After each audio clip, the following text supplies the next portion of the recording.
Australia's Labour Prime Minister, John Curtin. I'm happy to be back in Australia.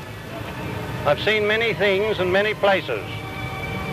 And although every man can be forgiven for loving his own country best, I believe it is an impartial assessment of the facts to say that I have not seen any country or any people better than my own.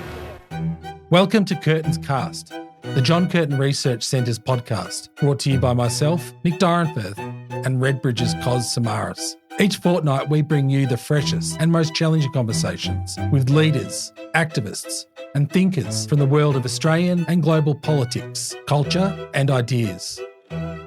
Welcome back. Shalom chaverim, shalom aleichem, manishma, machore. I'm speaking Hebrew. Cos is looking at me like I'm from Mars or Venus or Pluto. That is, hello, welcome, and how are you in Hebrew? And welcome to Cos Samaras, my host on Curtin's Cast, and this is episode 6 of Curtin's Cast, the JCR's podcast of politics, culture, and ideas. I was going to say, how are you, Cos? But I know the answer. You're not feeling too great. You may or may not have COVID. This is a riff on, I know what you did last summer. I know everything that you did over the weekend. I know that you're pushing weights, you're running, you're listening to Cosmic Gate because I sent you a link to the latest Cosmic Gate mix on Above and Beyond's ABGT group therapy, and you're loving it. Right. And I love Cosmic Gate. I love Above and Beyond. As the kids say, we're based. You're based, Cos. I hope you're feeling okay. I'm here in the studio on my own. I feel a bit like Kramer. I'm lord of the manor. I'm master of my own domain, and my head is spinning because it's Monday and polls, grand sale. There are so many polls out today that my head is spinning, but that's why you're here to help me and listeners of Curtin's Cast make sense of what's going on. We've got news polls showing Labor leading the coalition the first week of the election campaign. By the way, Anthony Albanese called the election, so we are in week 1 of the federal election campaign. We've got the Fin Review freshwater strategy showing Labor still trailing but making up ground. We've got YouGov poll which reveals that Labor is ahead of the federal election but most likely to form a minority government. There is the Resolve 9 Media poll, which is showing, in their words, a surge of support for Team Elbow, and in particular, Elbow developing a lead in or clawing back and having a personal edge over opposition leader Peter Dutton as preferred Prime Minister, and a big swing. There's a swing on to Labor, but still 50-50 in the two-party preferred terms. I know we've spoken on this show numerous times about we have to take the 2PP with a grain of salt. And I was really struck by what David Crowe said. David Crowe is Nine Media's chief political correspondent. And describing the poll shift, he said the prospect of imminent defeat had finally jolted Labor insiders into action. He said there has been a powerful shift in sentiment across every major indicator, according to Resolve: primary vote, preferred PM, ratings on leadership performance, and opinions about which side is best on key policies. Labor had gained on all counts. And David also said Trump, it's been hard to avoid Donald Trump in this first week of the election. Trump and being associated with him is bad news, and it's bad news for Peter Dutton.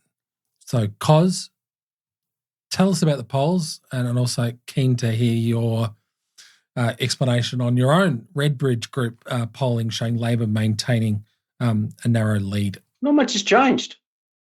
This is fundamentally, people will write columns and columns and columns on the, a 1% and 2% point changing, but not much really has. What we're seeing is the Labor Party is bringing back some of those people that they lost over the last 18 months to minor parties. Right, so that still matters because that means you can now defend more marginal seats as a result of that, right? So you can't just dismiss it. And on the coalition side, they're losing some of their support to their right flank into minor parties. They've got the same problem that Labor has. So what we're seeing, and we've been seeing this trend, and we've spoken about this in previous episodes as well, there is this thing going on where the majors don't really pinch votes off each other. Yeah. It's really about how many votes can you pinch off your main opponent, which is minimal, but you still do, but really then limiting your hemorrhaging to minor parties and exacerbating your opponent's hemorrhaging. Yes, I was going to say that's the key thing is That's getting your opponents, the minors, getting them to hemorrhage the primary vote. Well, I can guarantee you that the negative campaign Labor's running right now is, okay, it's pitched to its base, helps it with its base, no question about that, but it's having another effect, and that is it's impacting the coalition's base. Yeah. And what we know about particularly younger voters, and we'll say younger, we're talking people, largely millennial, Gen Z, which we've spoken about many times. They are more likely, if they've voted Liberal, they're more likely, if they don't want to vote Liberal, they'll vote for a minor party. It's the probability of that happening is much greater than switching right over to the Labor Party. So they are very different to the boomers who historically, the swinging voters who were the baby boomers would move from Labor to Liberal depending on, they've been in power too long and they vote for the other side. Younger voters are not as rusted on. I want to talk a lot about younger voters in a second and the passing of the baton from the boomers through Gen X to millennials and Gen Z. We're going to talk about the research that we're doing together on right-wing populism or right-wing anti-establishment politics. I wanted to drill into your Redbridge polling, which was conducted over between March 13 and 24, showing Labor with a 51-49 2PP lead, which is unchanged from your previous poll in early March. Primary votes, Labor's up by 2, Coalition up 1 to 38, Labor 34, Greens 11, 17 for others. Now that's the number that you've been concentrating on. Yes. But it's not all good news for Labor, is it? And one thing which struck me from your polling, your survey, was by a margin of 54% to 29, and the rest saying they don't know, voters were unable to identify something the Labor government had done since the election in May 2022 that had made their lives better. Now, that's a real worry. That's right.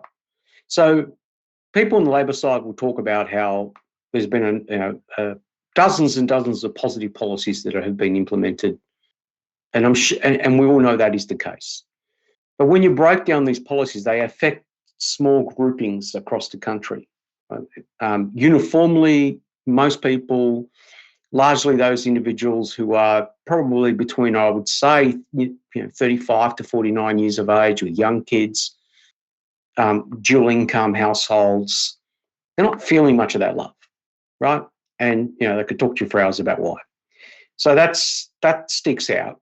And again, what I'm trying to say, why that insight's important is because people should not interpret the surge to Labor as suddenly they're awoken and they realised that Labor's been great, right? It's just not the case. Yeah, we're not seeing a landlord win for Team Alpo, okay? Yeah, correct. It's more of the Labor camp is running a much better campaign, mainly because now the National Secretary is in charge of it and not PMO. Yeah, Paul Erickson, great bloke. Yeah, experienced campaigner. Good operator, really smart operator. Yeah. That's right. I'm a big believer of making sure that you invest in those types of people because I think he's now into his fourth. He's run fourth federal campaign. He's run dozens of by-elections, very experienced. Once he's in control, and I made this point, I think, with the Fin Review a long time ago, that Labor's fortunes will change once the professionals take over. And that's what's going on, right? Goes back to Crowley's comment around, it seems Labor's now quite coordinated and organised and so on. And that's because, as I said, the campaign officials are now running it. And on the flip side, Peter Dutton is now saying to struggle. And I think you and I have both made this point. You really onto this, saying in the first episode of Curtin's Cast, you said they were leaving it too late. And it looks like they left it too late. And I've said, the great democratic microscope is being applied, the political blowtorch, to mix my metaphors, is being applied to Peter Dutton, and he's starting to struggle. He's making policy on the run. and he responded to the budget with this with the temporary. It's a temporary cut to the fuel excise. What's going on there? Is it a matter of too little, too late? No, it goes to the point where we were discussing a couple of episodes ago, the realisation that political party has to confront.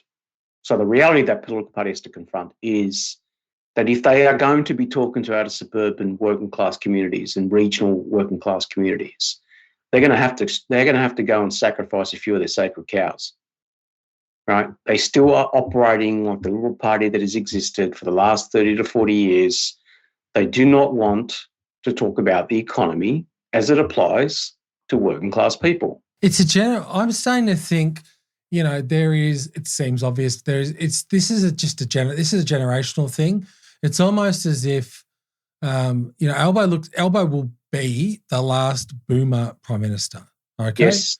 Yes. Win or lose, he will be the last boomer prime minister. But both Albo and Dutton, and this is not necessarily meant as a personal sledge, they're part of what I call the Howard generation. Yes. And that's the old way of doing politics. Yes. Pre-social media, obviously pre-TikTok, and the world has changed. And I wonder whether, in particular, the Liberal Party just has not moved on. And, they slow out of the blocks. Interesting, they've got the same campaign director, Andrew Hurst, who ran Scott Morrison's campaign in 2022. And, there should be alarm bells going off left, right and centre. Yeah, they do have, going to your point around this generational transition period that I think both parties are going through, they do have people in their ranks now in the parliamentary, like Andrew Hastie is a good example. I was going to mention Andrew Hastie. He's a Gen Y millennial, but I call him a Gen X cusp millennial like me, so I feel a bit younger. That's right. So he's, him and a few others they do have a lot of talent there, but it will take time before they are allowed to express themselves. Might take a few electoral defeats for them to be able to jump up and say, you've got to listen to us. Look, what's going on now is the Till independents will likely get re-elected. Some of them may not, but the majority will. Why? It isn't because the Liberal Party has not convinced these voters to come back. It's because of gentrification. I mean, what is going on in these electorates is what happened to Labor with regards to the Greens in the inner parts of Melbourne and so on and so on. So, that world's changing. These, wealthy, highly educated, progressive constituencies, we see this in the US, we see it in London, we see this in many parts of the Western world. So they have to find a new home, and that new home is in the outer suburbs and regions. But to do that, they're going to have to think more like a small business person, less like a CEO. They're still thinking like a CEO. And think like a young person, Cos. Oh, well, of course. I mean, they're going to have to pretty quickly. We mentioned your polling about, people struggling to nominate what the Labor government has done to make their lives better. And I think virtually no one talked about the rejigged stage 3 tax cuts. Putting yourself in, I wonder what young people looking at the Liberal policy offering, the Liberal brand, what is in it for young people, and in particular on housing? At the moment, the signature housing policy of the Dutton team Liberal is super for housing. Now, we gave Claire O'Neill a free kick at this. It's almost like a housing tax on young people. And I'm surprised that the Labor Party actually hasn't run with this line. It is like a housing tax, but, it's a levy on young people. Why would young people across demographics vote for the Libs if that's what they're offering them?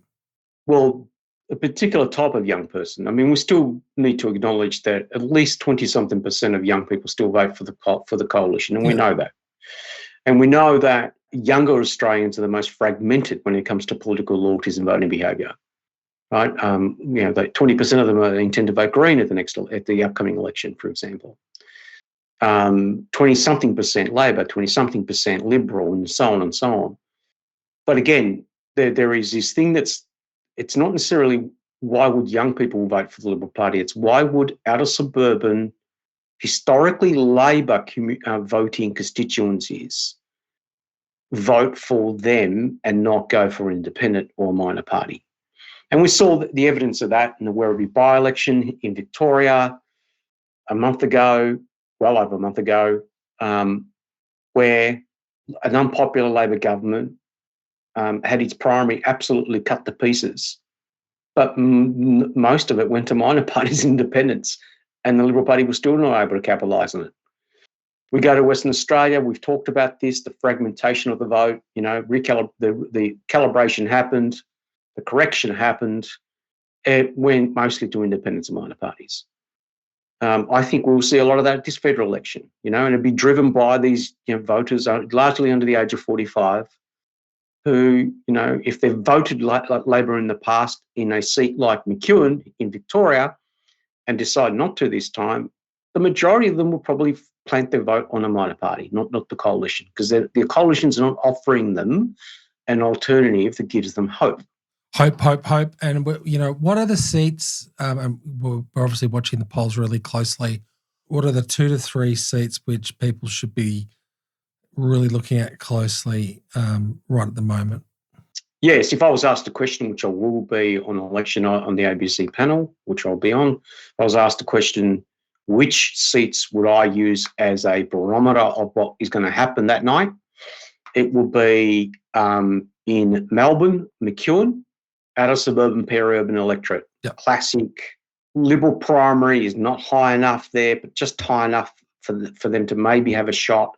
It's almost ground zero for the inflationary crisis. So if you want to find economic anger, that's where you're going to find it. So Arthur Swin's going to be there significantly. The other seats, obviously, is regional Australia, so seats like Gilmore and Robertson in New South Wales, and a seat like Lyons in Tasmania.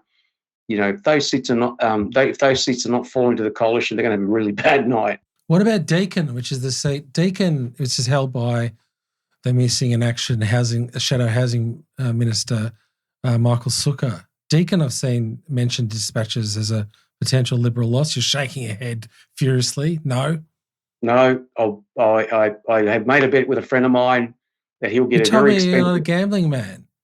No, I've made a bet with a friend of mine that you'll get a very expensive set of cycling wheels, right? Because he doesn't drink.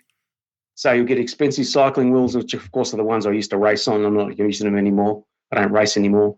He'll get them if Deakin is won by the Labor Party. I think I will hold on to them after the election. What about the other tricky seats? It's not one of these key outer suburban seats which we're sort of laser-like focusing on. Inner city Melbourne, got the seat of McNamara, held by a friend of the JCRC, Josh Burns. It's a three-quartered contest between Labor, Greens, and the Libs. The Libs seem to be back in town. Obviously, the electorate's rather sort of schizophrenic. There is across Carlisle Street, Dandenong Road, St Kilda, Elwood, Elstonwick, St Kilda East, Caulfield, fairly high proportion of Jewish voters. So obviously the Israel-Gaza war, the explosion of anti-Semitism is playing out in McNamara. What's the state of play in McNamara, and who do you think Josh can hold on, or this seems like a contest which we may not know the result on election night. And I think that'll be true of many seats. It's funny. It's defined as a three-way contest, but it's actually really just a two-way contest. Yeah, Labor and Greens. Yeah, that's right. Because the Liberal Party needs to get to about 47-48% primary vote to win the seat. Right? They need to find something in excess of 15% in the electorate, which they won't. Right? Well, if they do, then they're having an absolutely ripstorm overnight, and Dutton will be the Prime Minister of Australia. Right? That's it. The Liberal Party's primary is going to go up. No question about that. And it's probably going to go up at the expense of Labor. The question is, has the problems that we saw with regards to the Greens, is that problem still in place? Some of the research that we're doing suggests that that's no longer the case. They've stabilised their vote. Obviously, if Josh Burns ends up third. Yeah, it's a race not to finish last. Second. It's a race. Right. It's a race for first and second, but really second, isn't it? Second. That's right. Correct. It's a race to second. And really that's where that will boil down to. Then obviously we go to the federal seat of Wills. and that's a tight contest again versus the Greens with Samantha Ratnam and Peter Khalil. And so I'd expect the Greens to really give Labor a run for their money in that seat. Peter's an excellent local MP, working his absolute tail off at the moment, but so is Samantha. How are the Greens polling nationally, Cos? Can you tell us how they're going? Their polling numbers are fairly stable. It's 12, 13%. Yeah. The figure has not moved, but it's also an indication that they, as a political movement, are not growing. Right? Yeah. They have success in particular geographies, and that's about it. So, look, in Brisbane, for example, they might lose the federal seat of Brisbane. They'll be under pressure in the federal seat of Ryan, and I think they'll definitely be okay in Griffiths, which is the seat held by Max Chandler Mather. On Max, and this is the smooth, silky smooth segue into talking about the polling that we've been doing together. Yes. Max Chandler Mather and Andrew Bent, they've got very good, strong brand recognition amongst young people. So I think this is an opportune moment to talk about the polling we're doing together. Australia first piece of research into why Australian voters vote the way they do. Are they voting with their hearts and their on gut emotions, gut feeling, or their heads on, telling up policy A, B, C, D, and then obviously not doing that? This is one of the reasons why the John Curtin Research Centre was set up in late 2016, early 2017, and you were there from the start, Cozzy. Yes. We were really concerned about the drift of voters to the extremes of right and left. So this is nearly a decade ago, and especially the drift amongst working class people and young working class people, including, and key focus on men as well. So we've commissioned you to do this research into why in particular are young people, young working class people, and we're defining young as age between 18 and 44. Unfortunately, you're out and I'm out. I'm definitely out. I am now out. It's a massive blow to the ego. The big focus of this research is the drift of working class, non-university educated voters, typically men, but not always men, away from the parties of the left, which they've traditionally supported, to the right, in particular the radical right, this populist right. I think it's best described as the anti-establishment insurgent right. And they're winning elections in the US, in Europe, they're doing well in the UK with reform. And we're asking, can it happen here? Who's attracted to this siren call? And there's a reason why we're looking at young people and millennials and Gen Zers, because they are quickly becoming the supermajority. That's right. Move over. It's not just okay boomer, it's move over boomer. The millennials and Gen Zers are not quite running the show in Canberra yet. It's interesting that you mentioned Andrew Hastie before, but for a long time, Australian politics has been stuck in that Howard era paradigm, Howard era model, and Beamers have been central to deciding elections, but it's now millennials and Gen Zers. Take us through the survey, mate. Some really, really interesting big findings, including that young people are able to identify Adam Bant and Max Chandler Mather, and not identify a lot of people in the Liberal and Labor side of politics. Correct. And why would they be aware of Max Chandler Mather's activity? Housing. But he's anti-establishment, right? So he's bucking up against the system. And the one big takeout out of the research is pretty clear that we need to be careful particularly when we're talking about young men. They are actually being attracted to the politics of disruption, right? It's not necessarily... In this case, unfortunately for the left, it's largely the right that's successful in attracting these men, because they are the ones offering the populist alternative. We've got to remember, Trump is not a conservative, right? No, he's a complex character. He's contradictory. Correct. He's got big C conservative views. He's got a lot of libertarian views. He's got a lot of, he's got American. I mean, the one thing which he is consistent on is American nativist views, which flows through to tariffs and this whole America First strategy. That's right. So the young people that we surveyed, they are overwhelmingly those who are drifting the politics of anti-establishment. right? So now it's up to the left, whether it's in this country, in Europe and so on, to offer these young people an alternative.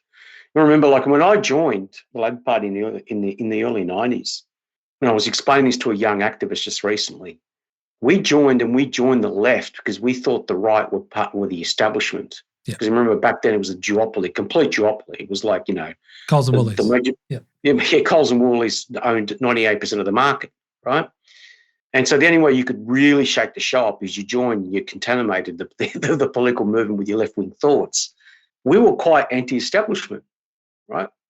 Because we could see what was happening to our parents' jobs and the communities we're living in. And this is so that some listeners won't quite understand the context. This is the early 90s recession, which had a absolutely devastating impact on the place in which you, Broady, the place in which you grew up, and just smashed Victoria. Victoria was the manufacturing beating heart of Australia, and it smashed Victoria. Absolutely. So, we had youth unemployment rate in Broadmeadows about 30%. Really hard to get a job, really hard.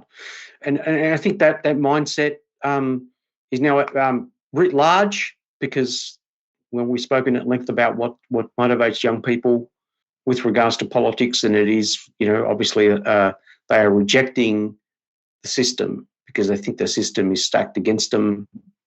Housing, economy, we can talk for hours about it. Yeah, I mean, I'm not surprised by the results.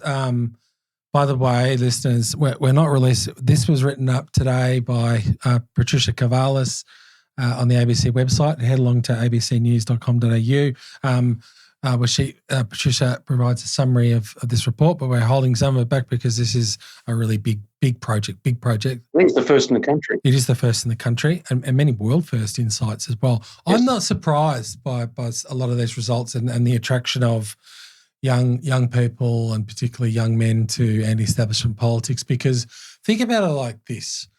If you were born in 1990, all you have ever known as in your adult life, so say you've turned 18, 2008, 2009, bang, GFC, you've been hit by the GFC, soaring unemployment, which smashed young people. And the GFC, the effects are still lingering. We've had a decade of anemic growth, stagnant real wages, insecure work, and the housing affordability and supply crisis, all exacerbated by COVID.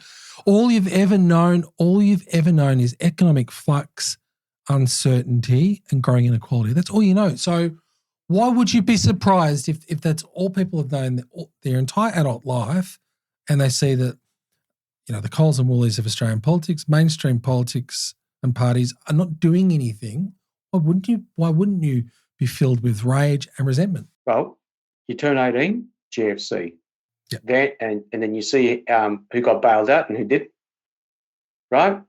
Then you go into the 2010s, and the housing market explodes. Then the pandemic hits. Then the inflationary crisis hits. So you've actually, as a generation, had to absorb 4 major seismic events that have all been about punching you down. So there's no surprise that a lot of young people have got the shits with the system at the moment. They do. And so when we now know that Australia there is no such thing as Australian exceptionalism. We're seeing, and there's a spike in men around their mid to late 20s who are attracted to this. But one of the other really interesting takeout from our survey was Gen Y, millennials, Gen Z, they aren't up for Aussie Trump, and they don't really trust. They don't. Peter Dutton has kind of, I've said, he's some of the way, but not all of the way with Donald J. He's sort of cherry-picked Trump, but they don't like that. The one thing that stuck out to me, which proves that point, is just how progressive they were with regards to gender issues. Yeah. With regards to climate. But then obviously they have some pretty radical conservative views around some other issues. Climate's not one of it doesn't seem to be, it's not like the top 2. No, it's issues. not top 2. No, it's correct. Cost of living, it's the economy. God, exactly, correct. But it's, they're not, and housing. yeah. So it's, they're quite open-minded, and the Trump doctrine just wouldn't resonate with them. But it's not good. It's really some really bad news for Peter Dutton there. He's not quite in the same league of unpopularity and sorry, particularly asked questions around trustworthiness. He's not quite in the league of Donald Trump, but he scores a lower rate in the US populist podcaster Joe Rogan. I know Joe Rogan calls himself non-political. He's we can have a semantic debate about whether he's right wing or not, but he's trusted less than Joe Rogan. So it's bad news for Peter Dutton. Potentially a glimmer of hope for centre-left politics. What I noticed was the only two people in the list of names that you presented to these young people aged 28 and 44 who had an overall net positive trust score were two former centre-left leaders, Barack Obama, plus 12, and just plus one, former New Zealand Prime Minister Jacinda Ardern. Barack Obama, an outsider who came in and took on the establishment, Hillary Clinton, beat her in the primaries at a time when a lot of these young people were coming of age, and first African-American president in the country, articulate, pragmatic, progressive, but most and foremost anti-establishment, because he came from the outside. And this is fundamentally why I think he is very popular amongst this generation. Yeah. And I have to say on this, coming back to when Patricia Piquet talked about this Trump bump. So what we had over the last few years was incumbent governments across the world were being turfed out of office because of cost of living and inflation, okay? It didn't matter whether you're left or right or centrist, you were being turfed out of office. Piquet talks about this Trump bump effect where now incumbents are potentially benefiting from the spectre of a Trump administration. Centre-left incumbents. Yes. And that seems to be the way that Albo and our mate Paul Erickson there in the National Secretariat are running things. A lot of references by Albo to, the Australianness of Labor's offering. Medicare, it's Australianness, and it seems to be resonating. Yeah. I mean, as I said to you, it's resonating with a particular group of people they lost over the last 18 months and have come back to them, right? But I think more broadly speaking, the Trump bump refers to obviously what's going on in Canada in particular, where you have it's incredible what's happening. Incredible turnaround in polls. I think let's see if that lasts. Poilievre is a formidable opposition leader there, and you'd best define him as conservative, but also quite moderate in many things. Yeah, but I still think I've said this to you privately because I'm not saying it publicly. I think he's a spiv. I think if you look at his work, background, he's never worked outside. He's really never worked outside of politics. I know that's the way he presents. I know he speaks well. I know he looks good on camera. I know he's got a sharp turn of phrase, but he's a spiv. But hang on, who's the current leader of the Liberals in Canada? Former Reserve Bank, former central bank chief. I'm not defending. Yes. Listen. The Liberals aren't my cup of tea. I'm a new Democrat, man. Because they're the political party in Canada. Not one of the big two, the Liberals and the Conservatives, but they're the ones with dedicated union links and affiliation. So that'd be the party that I was voting for. I was Canadian, but I'm not Canadian, which is probably a good thing for Canadians. But yeah, it's interesting that the Trump. We've got to. It's a wait and see. Let's see how the Trump bump plays out. But at the moment, the heat is on Peter Dutton, and I think you're right. What this polling showed is, we've got to pay attention to what Gen Y and Gen Z are saying, but it's actually like the rest of us. They're complex beings. They're complex political beings. They've got progressive aspects of their makeup, conservative aspects of what is defined as progressive and conservative aspects of their political makeup. You talked about gender roles, very progressive, opposition to the death penalty across all the cohorts. Yes, correct. But I think one of the other things which leapt out was their view of immigration. Now, and Yes. I'll get you to walk us through this, but I think it's also part of this is also particularly for us on the left of politics, we have come to associate anyone who has reservations about mass immigration, a so-called big Australia immigration policy, anyone who has reservations about that is somehow labelled as conservative or right-wing or reactionary, when it's actually it should be a progressive view to understand that a huge unchecked immigration program has the potential to harm or smash living standards. It has implications for wages, has implications for job security and availability, it has massive implications for housing policy, whether you can rent or buy a house on fair terms, and it has implication for basic infrastructure and service delivery capacity. Yeah, look, I think with regards to that issue, it's more about them having complex views about it. They may indeed still support an immigration policy that is quite progressive, open arms, so to speak. But they probably also want a bit more control in terms of, they are, as we touched on before, a generation that has endured a lot of resource issues. So, with regards to particularly trying to find a home and so on. So they're concerned about resource competition, right? And so we just need to be really sensitive to that. If you're on the side of politics where you are pro-immigration, you just need to be aware that there are people who are doing it tough here, and we'll just look at more human beings walking the streets as competition. Not necessarily for the same jobs, but for the same homes. Correct. Cos, we're out of time. We're going to hear a lot more about this research that we're doing together.